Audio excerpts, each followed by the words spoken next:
Donc là, c'était Raphaël Lafontana et on va, après la présentation de Jean-François Clairvoy, astronaute, donc un peu aux antipodes de cette présentation belle, c'est que la science peut faire pour l'art. On ira de plus en plus vers le cosmos aussi avec Marica Branchesi, Jean-Pierre Luminet. Tout le monde devrait se limiter maximum à 9 minutes pour après avoir un moment d'interaction, puis aussi des dialogues avec la salle. Merci.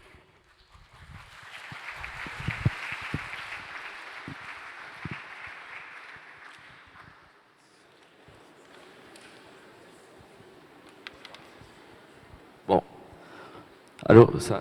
Ben voilà. Bonjour à tous. Bon, ravi de partager un peu mon expérience. Donc, mon but, c'est de vous montrer qu'il y a un peu de Léonard chez nous tous. Alors, quand j'étais gamin, j'adorais dessiner à l'envers, après retourner le dessin et voir si ça donnait une image correcte. Et dans l'espace, j'adorais m'asseoir à l'envers, dans la navette. Et dans les vols paraboliques, les vols dits 0G, dès que je peux, je me mets assis au plafond. Et vous savez qu'on m'a offert, lors d'un rallye aérien qu'on avait gagné, un facsimilé du livre des oiseaux. Et c'est là que j'ai découvert que Léonard de Vinci écrivait à l'envers. Il faut mettre son texte dans un miroir pour pouvoir lire le texte. Alors, dans le cas du vol spatial, on porte tous Léonard sur nous quelque part, sur le scaphandre de sortie dans l'espace, sur le bras droit, sur l'épaule du bras droit, il y a l'homme de Vitruve. L'homme de Vitruve, alors vous voyez, il est ici, même dans les scaphandres pour s'entraîner. Voilà, l'homme de Vitruve était choisi par la NASA pour représenter le fait que le scaphandre n'est pas limité par la contrainte du milieu spatial, mais par la morphologie de l'être humain, sans différence de sexe homme et femme. Les 5 étoiles représentent les 5 programmes spatiaux à partir desquels il y a eu des sorties dans l'espace. Donc Gemini, Apollo, Skylab, la navette spatiale, ces 4 programmes sont terminés et il reste le 5e qui est encore en cours aujourd'hui, la Station spatiale internationale. Alors Léonard était très intéressé à l'énergie et à la mobilité. Alors je vais vous montrer des exemples d'innovation dans le spatial. Si Léonard avait été parmi nous, je pense qu'il aurait pu être l'auteur de ces inventions. Bon, rapidement, juste 3 vues de mes vols spatiaux pour vous donner une perspective des vols spatiaux. Là, c'est mon premier vol en navette spatiale pour étudier l'atmosphère et le Soleil. Le deuxième, accosté à la station russe Mir pour ravitailler 4 tonnes de matériel et échanger un membre d'équipage. Et troisième mission pour réparer le télescope spatial Hubble. Alors voilà la source d'énergie électrique dans la navette spatiale. Des piles à combustible. On combine de l'oxygène et de l'hydrogène. Ça donne de l'eau et des électrons et de l'électricité. Et l'eau, on s'en sert pour boire et pour réhydrater nos plats. Donc on imite la nature. Hein. L'eau se forme à partir d'oxygène et d'hydrogène qui se combinent. La station spatiale utilise l'énergie du Soleil, ce que fait la photosynthèse.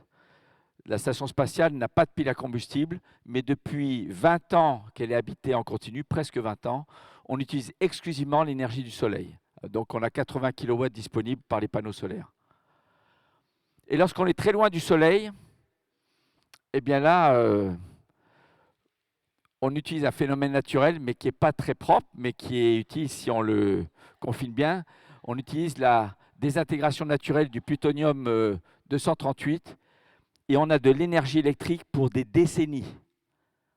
Les sondes voyageurs qu'on a lancées il y a 42 ans, dont je crois que c'est la une qui a quitté le système solaire à plusieurs dizaines de milliards de kilomètres de la Terre, fonctionnent toujours, 42 ans après le lancement, parce qu'elle dispose de cette source électrique. Il y en a pour 100 ans. Hein. Alors, il n'y a plus que quelques watts d'électricité, mais ça marche. Et puis là, il y a une méthode qui est duale. La navette spatiale a volé une fois avec un satellite attaché à un câble, par câble à la navette, par plus de 20 km de long. Bon, le câble s'est cassé à un moment donné, mais il y a eu quand même plusieurs orbites avec un câble très long. Quand vous fermez un circuit électrique, un circuit électrique fermé. Quand vous le faites passer dans un champ électromagnétique, ça crée du courant. On peut récupérer de l'électricité. Inversement, si on fait passer du courant électrique dans un conducteur, il y a une force, la force de Foucault, une force qui s'applique sur ce câble. On peut en déduire une force de propulsion sans consommer de carburant. Donc maintenant, j'en viens à la mobilité, qui était chère aussi à Léonard de Vinci. Donc on va commencer par un petit lancement. Donc accrochez-vous, on va mettre le son à fond. Hein. C'est un vol en navette spatiale, un décollage. On consomme 10 tonnes de poudre par seconde et 1 tonne d'oxygène et d'hydrogène liquide par seconde. Il n'y a pas l'image. Ah. Bon, on regarde si ça revient. Donc on consomme 10 tonnes de poudre par seconde, 1 tonne d'hydrogène d'hydrogène liquide par seconde. On atteint une fois la vitesse du son au bout d'1 minute, verticalement. Au bout de 2 minutes, on est à 5 fois la vitesse du son. Au bout de 8 minutes et demie, on est à 25 fois la vitesse du son. C'est pour ça qu'après le premier vol, la NASA nous place sur le blouson l'inscription Mach 25. Alors quand on a atteint l'altitude du télescope spatial Hubble, je pourrais mettre Mach 26, mais bon, il y a quelques collègues qui s'amusent à le mettre, mais bon, est-ce qu'on essaye une dernière fois de mettre ce petit décollage? C'est une débauche d'énergie considérable. Bon, je vais passer à la suite. Je passe à la suite là, tant pis.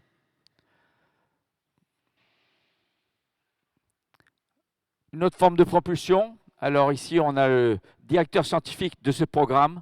Vous savez, les soviétiques sont les premiers à avoir photographié la face cachée. Les Américains, les premiers à s'être posés sur la face visible.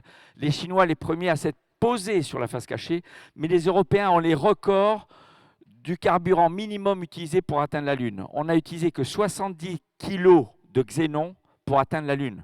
On a pris son temps, mais ce satellite, donc, qui doit faire 500, 600 kg, a dépensé que quelques dizaines de kilos de carburant pour atteindre la Lune. Ça, voilà.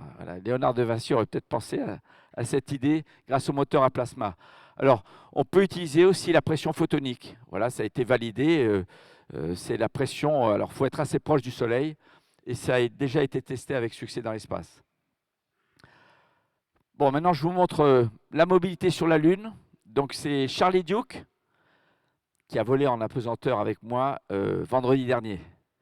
C'est la première fois depuis 47 ans qu'il volait en apesanteur dans les vols 0G, le lendemain de ses 84 ans. Et là, il est en train de filmer John Young qui bat le record de vitesse sur la Lune.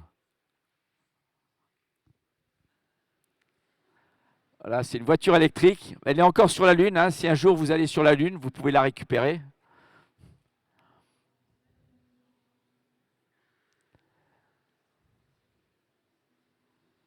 Et Léonard avait réfléchi à toute forme de mobilité, mais il utilisait beaucoup le principe de la roue, de la poulie. Je vais passer à la slide suivante. Oui, on va pas. Maintenant, Léonard était un observateur. Nous sommes des professionnels de l'observation. Grâce à la coupole, qui est une fourniture européenne de l'ISS, eh bien voilà, on voit par exemple ici la vallée du Nil, qui vous démontre que les humains aiment bien l'eau. Vous savez, dans l'ordre de priorité décroissant, les besoins fondamentaux de l'humanité, c'est l'eau, après c'est l'abri, en troisième c'est l'énergie. 98% des Égyptiens vivent sur la vallée du Nil et le delta du Nil. Et on le voit quand on survole l'Égypte du côté nocturne de l'orbite. Voilà ici le Tibet, l'Himalaya, le Népal, c'est magnifique. L'éclosion de phytoplancton en mer Noire, le désert, le Sahara occidental, le Sahara oriental, le nord de l'Afrique. Et Léonard s'intéressait beaucoup à la médecine, à le fonctionnement du corps humain. Dans l'espace, on devient extraterrestre. On subit des changements du système musculaire, osseux, urinaire, digestif, visuel, vestibulaire, cardiovasculaire, immunitaire. Heureusement, ça fait pas mal. Et on nous rassure, on nous dit que ça reviendra dans la norme après. Mais bon, il y a beaucoup de choses intéressantes à faire sur le corps humain. Et on contribue énormément à faire avancer la médecine en étudiant le corps humain dans l'espace. On fait des recherches aussi d'exobiologie. Ça aurait beaucoup intéressé Léonard de Vinci. Il ne connaissait pas cet animal. Il s'appelle le tardigrade. C'est un recordman des milieux extrêmes. Regardez comment il fonctionne. Il adore l'eau. Il est inoffensif. Il ne transporte aucune maladie. Mais quand on le place dans le vide, à l'extérieur de l'ISS, son corps varie en température de moins 200 degrés à plus 150 degrés et il survit. On a énormément à apprendre d'animaux terrestres, spécialistes de la cryptobiose. Il y a aussi des extrémophiles pour plus tard nous aider à survivre dans des conditions encore plus extrêmes. Puis Léonard, il aimait bien les machines. La navette spatiale américaine, vous avez ici son cockpit, plus de 1000 interrupteurs dans le cockpit. Il aurait adoré participer au développement de cette machine, la machine la plus complexe jamais inventée par les humains. Et ici, le premier dessin d'un astronaute dans l'espace, par un astronaute. Léonard était aussi un artiste, il peignait et dessinait. Voici un lever de soleil dessiné au crayon, karandash, comme on dit en russe, par Léonov. Bon, et pour terminer, je voudrais vous montrer une loi que respectait Léonard dans tout ce qu'il faisait et qui est le fondamental dans l'astronautique. Alors, il y a 2 petites slides avant. Voilà. Voilà les Léonards d'aujourd'hui. Vous, dans quelques années, quand vous aurez fini vos études, vous mettrez au point le vaisseau pour aller vers Mars. Vous mettrez au point la construction d'habitats sur Mars.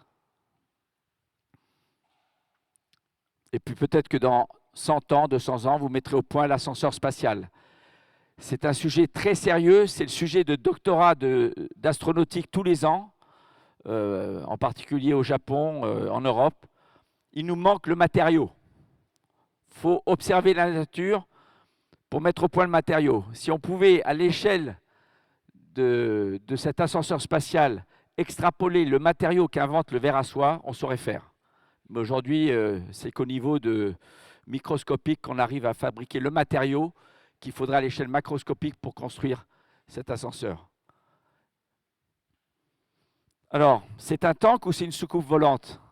Vous voyez, il était inspiré, Léonard. Il savait qu'en milieu extrême, des formes de ce genre sont utiles. Tous les atterrisseurs, les rovers qui se sont posés sur Mars, sont rentrés dans l'atmosphère à bord d'une capsule qui avait cette forme-là. Voilà, et j'en viens maintenant, pour terminer, à la devise, une des devises de Léonard. La rigueur vient toujours à bout de l'obstacle.